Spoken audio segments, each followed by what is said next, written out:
Yes, प्यार करना सीखने के लिए सबसे पहले देखना सीखना ज़रूरी है।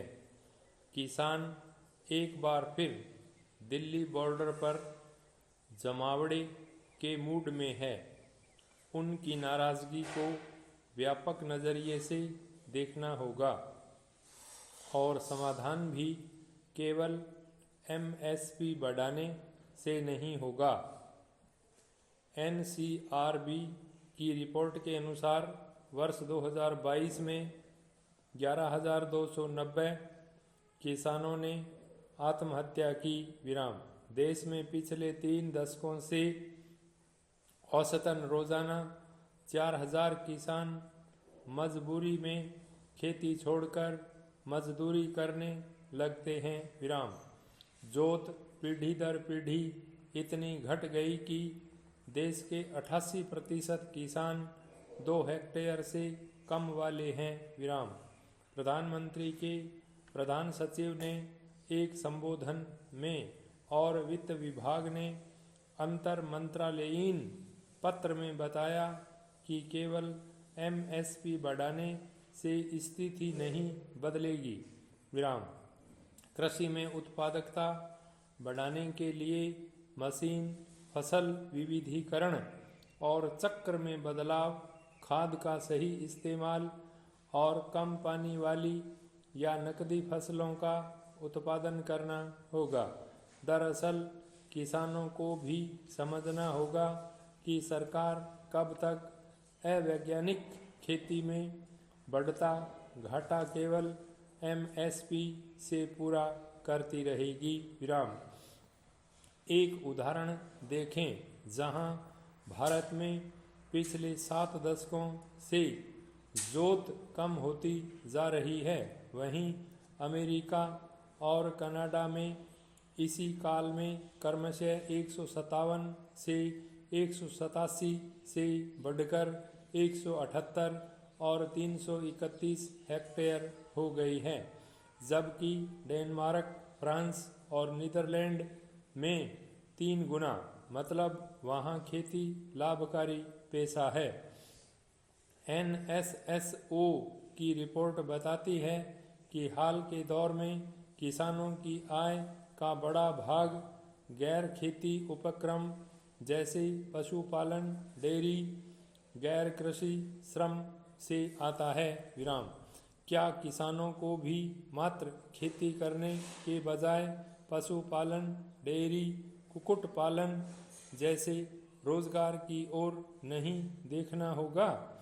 पीएम के प्रधान सचिव ने कहा कि सरकार को भी इनकी आय बढ़ाने पर ध्यान देना चाहिए। कृषि की प्रति कामगार उत्पादकता अन्य क्षेत्रों से इसलिए काफ़ी कम है क्योंकि इस क्षेत्र में सार्वजनिक या निजी पूंजी निवेश अपेक्षाकृत कम है। हम सब सुख की तलाश में हैं। कुछ लोग तो बावले हो चुके हैं और कुछ इस बात में दीवाने हैं कि दुख जीवन में आए ही नहीं, लेकिन ऐसा संभव नहीं है। अगर सुख की कामना की है तो दुख आवश्यक रूप से आएगा। मना तो भगवान भी नहीं कर रहे कि सुख मत तलाशो, बल्कि भगवान ने तो यह कहा है कि मैं तुम्हें बताता हूँ कि सुख की खान भंडार खजाना कहाँ है। तब श्री राम ने भरत से कहा, राम कह रहे हैं कि भक्ति स्वतंत्र है और सब सुखों की खान है, परंतु सत्संग के बिना प्राणी इसे नहीं पा सकते और पुण्य समूह के बिना संत नहीं मिलते। तो सत्संगों में संतों का करना चाहिए। और संत मिलते हैं अच्छे काम करने से। यहाँ से भक्ति प्राप्त होती है और भक्ति स्वतंत्र है और सुख की खान है। जिन्हें सुख की तलाश करना हो वो पहले भक्त बने। और स्वतंत्र शब्द बड़ा मौलिक लाए हैं श्री राम। भक्ति करने वाला स्वतंत्र होता है, मतलब वो दुर्गुणों के बंधन में नहीं है, वो आसक्ति से मुक्त है। और जो स्वतंत्र है, सच तो यह है कि वही सुखी है, गुलामी में बड़ी पीड़ा है। इस हफ्ते इस कॉलम के लिए 3 मुद्दे सामने थे। पहला मुद्दा सोशल मीडिया पर वायरल हुए उस पोस्ट से संबंधित था जिसमें किसी ने भारत की जीडीपी और उसके अरबपतियों की कुल संपदा में घालमेल करके यह निष्कर्ष निकाला था कि समाज में असमानता कितनी गहरी है। कुछ स्मार्ट लोगों ने इसे बढ़ चढ़कर मान लिया विराम। आखिर सभी अच्छे लोगों के दिल एक ही तरह से धड़कते हैं। ये सच है कि भारत में असमानता काफ़ी गहरी है और बदतर होती जा रही है विराम। लेकिन कुछ राष्ट्रीय आय को जीडीपी कहा जाता है, जबकि संपदा वह है जो आपकी पिछली आय, आपके पास जमा कुल इक्विटी तथा आपकी परिसंपत्तियों के कुल बाजार मूल्य से बनती है विराम।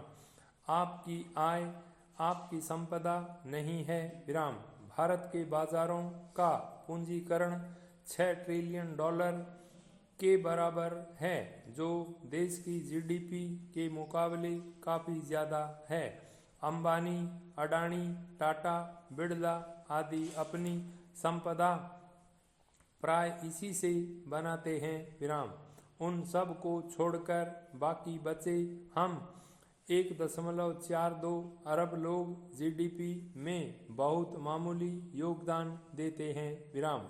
सवाल यह है कि इस तरह का मिथक चाहे कितना भी रूमानी क्यों न हो, वह 1991 में शुरू हुए आर्थिक सुधारों के 33 साल बाद आज इतना प्रचलित कैसे हो सकता है। पुरानी गरीबवादी भावनाएं सबसे स्मार्ट लोगों के दिलों और दिमागों को फिर से परेशान कर रही है विराम। दूसरा मुद्दा यह था कि स्टील इंडस्ट्री पर इंपोर्ट ड्यूटी बढ़वाने के लिए जोर लगाया जा रहा है, जिससे भारत का स्टील दुनिया में सबसे महंगा हो जाएगा विराम। इसकी कीमत देश में हमको आपको चुकानी पड़ती है, जो अपना घर बनवाते हैं और वाहन खरीदते हैं।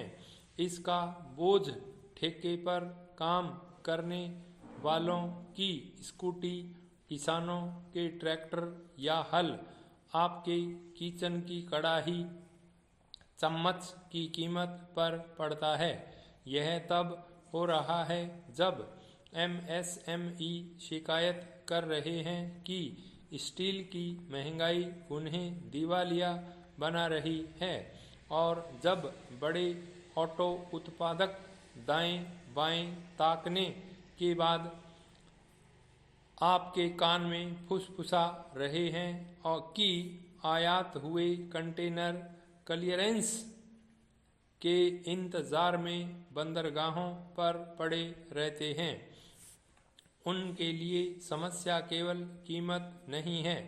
ऑटो इंडस्ट्री की ज़रूरत का 20% स्टील ऐसा है जिसका उत्पादन भारत में अभी नहीं होता है, लेकिन सरकार संरक्षणवादी हो गई है विराम।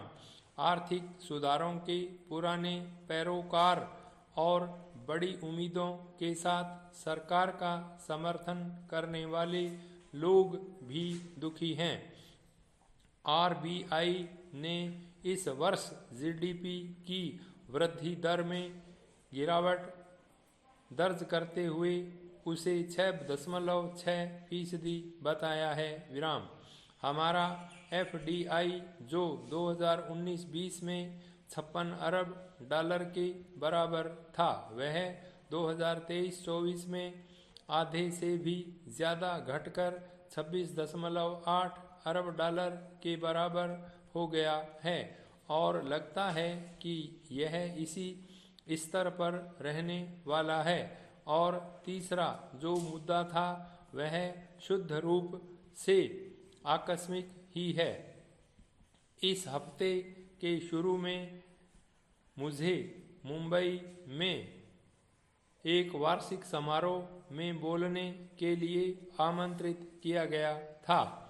एफएफई का गठन 1956 में किया था। इसका मकसद उस साल अप्रैल में कांग्रेस की औद्योगिक नीति के प्रस्ताव के साथ नेहरू ने जो वामपंथी दिशा अपनाई थी उसका बौद्धिक जवाब देना था। भाई स्टॉप।